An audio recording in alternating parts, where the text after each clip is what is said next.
With all the infrastructure crazes that have been going on lately, Dubai is set to become one of the world's most powerful cities. One could even argue that it already is. But who oversees such massive success? Welcome to Bare Luxury, where we let you into the lives of the rich and powerful to inspire you in your journey toward the top. Today, we'll be looking into the most powerful family of Dubai and how they shaped their country to become one of the world's top powerhouses. Dubai hasn't always been as prominent as it is today. The technological advancements they needed to thrive in the desert, to its towering skyscrapers, could all be credited to one man and his family. The man who raised what was once a desert town into one of the world's most advanced megacities is no other than Sheikh Mohammed bin Rashid Al Maktoum. He, together with his family, focused on their people's future, making them the most powerful oil country in the world. Yes, oil. For all their abundant natural resources, it's their visionary leader who propelled them to the top faster than any country who had grown in the past 200 years. With all that being said, one must wonder, what does a person responsible for spearheading an entire country's advancement feel? What does it feel like to hold that level of power and influence? Well, we guarantee that this video will blow your mind. Sheikh Mohammed bin Rashid Al Maktoum is the current leader of the entire United Arab Emirates, the Prime Minister of Dubai, and is worth a staggering $18 billion. As a sheikh, he controls one of the largest global investment companies called Dubai Holdings. He also developed the Dubai International Airport and launched Emirates Airlines. And with the level of capital he has, paired with a vision to only provide the best for his people, Dubai International Airport has easily become one of the world's top and busiest airports. With that much wealth, Sheikh Mohammed sure knows how to invest, or spend it. He has a jaw-dropping set of properties outside of the UAE. He is the owner of a Monaco La Belle Epoque penthouse. The 3-bedroom, 17,500 square foot duplex penthouse has a double-height library, expansive roof terraces, an infinity pool, a theater, recreational spaces, and a theater room with sofa beds. Even a panic room with reinforced glass and security cameras exists if needed. This property of his reportedly cost a staggering $308 million, but it's a fraction of his $18 billion net worth really. The next property required a bit of work and a few phone calls from the sheikh.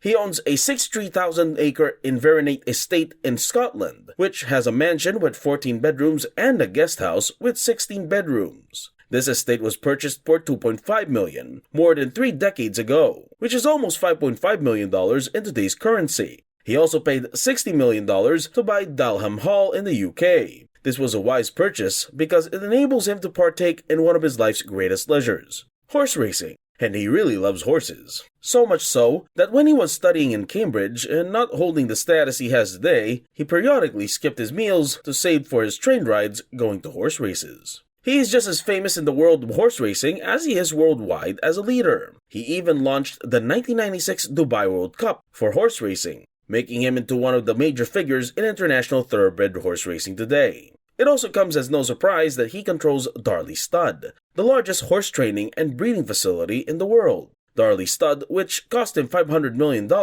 is situated on the edges of Newmarket, Suffolk, near his property Dalham Hall. Darley Stud maintains the racing operations of Sheikh Mohammed and other members of the Maktoum family, in addition to preparing stallions for competition. He also owns the Kentucky-based Gainsborough Stud. Sheikh Maktoum bin Rashid Al Maktoum had owned it at one time. Sheikh Mohammed combined it with his other business at Darley Stud when his brother passed away. Tell us in the comment section, what hobby of yours would you totally highlight when you reach the Sheikh's level of success?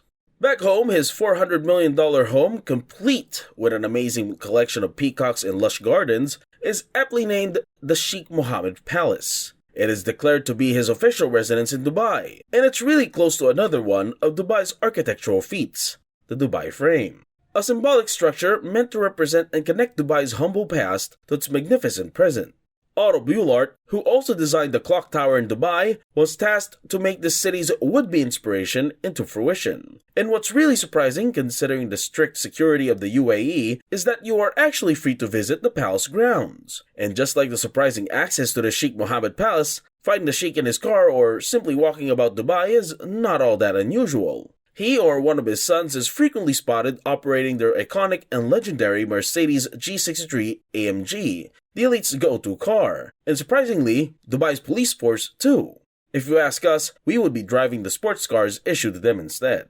And cars. Where do we even begin with Sheikh Mohammed's expansive car collection? His daily ride of choice, the aforementioned Mercedes G63 AMG, costs him $260,000 alone, plus all the additional security features it contains. And it's not just one unit. He owns a fleet of these monsters. His collection includes BMWs, Rolls-Royces, Mercedes-Benzes, Ferraris, and even some vintage cars. The cream of the crop, however, is the one and only Devil 16, the fastest car in the world, worth a bewildering $2.2 million. It can reach speeds of up to 560 kilometers per hour, and we're pretty sure it burns fuel just as fast. But that only concerns the everyday citizens, not the ruler of the biggest oil country in the world. Enough about his land jewels. When traversing the grand and equally beautiful bodies of water around Dubai and the UAE, Sheikh Mohammed made sure he only had the best of the best. He owns what was formerly the world's largest yacht, named after the city itself, Dubai. It was designed by Andrew Winch, who somehow included a floating dock that was transported by the equally massive heavy lifter vessel, Blue Marlin. The yacht has a helipad, a couple of motorboats that are each 10 meters long, a dining area that can seat 90 people, and a 10-meter pool. It even boasts a squash court, a lobster tank, a submarine, 20 water bikes, and a cinema. Stepping foot inside the Dubai is akin to Odysseus entering the Lotus Island. You'll find it very hard to leave willingly. 88 crew members and 115 guests can fit inside the Dubai, and this 8-deck, 631-foot luxury ship set the Sheikh back $300 million. The Sheikh's family also enjoys the massive wealth and influence he has amassed throughout the years. Out of all his offspring, his eldest son, the Crown Prince of Dubai, Sheikh Hamdan bin Rashid Al Maktoum, is perhaps the most well-known personality around the world, and rightly so. The Crown Prince's net worth is $400 million. And what better to flex than having his very own fleet of golden cars that cost him $59.6 million to assemble. This includes a $845,000 Porsche 918 Spider. It also features a Lamborghini Aventador, which generally costs over $2 million, a Mercedes G63 AMG, which typically costs around $300,000, a Range Rover Vogue, 2 Rolls-Royces, a Nissan Godzilla GTR, a Bugatti, and a Ferrari, all of which are made entirely of pure gold. He also got his father's love of horses too, owning multiple stud farms worldwide. He founded the Prince Hamdan Charity Foundation and has contributed more than $20 million to the construction of medical facilities for international relief efforts. Despite leading a luxurious lifestyle, the Al Maktoum family still maintains a fairly modest appearance and demeanor, frequently observed mingling with citizens while roaming free in their city without any security. Can you ever envision any other royal family acting in such a manner? Of course, it also demonstrates how safe the nation is and how highly its citizens value family. The reason for this is simple. The Sheikh and his family are invested in their people's future the most. Their aim is always to put their people's interest above theirs, and that is well reciprocated by the masses. There you have it. One of the most successful ways to achieve financial success is to care for others more. Reflect your vision toward others, and they would naturally radiate with the same energy you give off. Don't forget to like the video, follow Bear Luxury, and hit the subscribe button so you won't miss out on our next inspiring videos.